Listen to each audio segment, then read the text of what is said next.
আজ দুপুরে বাড়িতে মাংস রান্না হচ্ছে। রান্নাঘর থেকে ভেসে আসছে মশলার সুন্দর গন্ধ, আর সেই গন্ধেই পুরো বাড়িটা যেন জমে উঠেছে। আজ পুরো রান্নাটাই করছে বৌদি।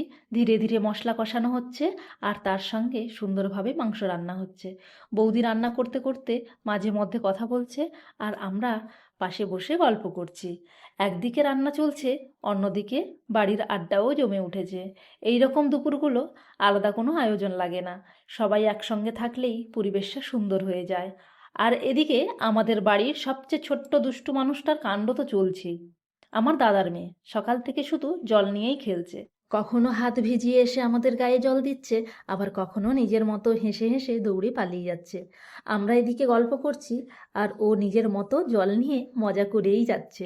বাচ্চারা আসলে জল পেলে আর কিছু চায় না, জল নিয়েই সারাদিন খেলতে পারবে, হাসবে, দুষ্টুমি করবে। ওর এই ছোট ছোট কাণ্ডগুলো দেখেই আমাদেরও হাসি পেয়ে যাচ্ছে। এদিকে মাংসটা ধীরে ধীরে একদম সুন্দরভাবে কষে এসেছে, গন্ধে তখন আর অপেক্ষা করাই যাচ্ছে না। এদিকে রান্নাঘরের গরম গরম মাংসের গন্ধ, আর অন্যদিকে ছোট্ট মেয়েটার জল নিয়ে দুষ্টুমি, সব মিলিয়ে আজকের দুপুরটা একদম ঘরোয়া আর সুন্দরভাবে কেটে গেল। তোমাদের আজ দুপুরের কি রান্না হয়েছে সেটা অবশ্যই আমাকে কমেন্টে জানাবে। তোমাদের বাড়িতেও কি আজ এই রকম জমিয়ে রান্না হয়েছে, নাকি অন্য কিছু স্পেশাল হয়েছে? রান্নাঘরের গল্প আর ছোট দুষ্টুমিগুলো তোমাদের সঙ্গে ভাগ করে নিতে পেরে সত্যিই খুব ভালো লাগলো। এই রকম ছোট ছোট মুহূর্তগুলোই আসলে দিনের সবচেয়ে সুন্দর সময় হয়ে থাকে। আশা করি ভিডিওটা তোমাদের ভালো লেগেছে।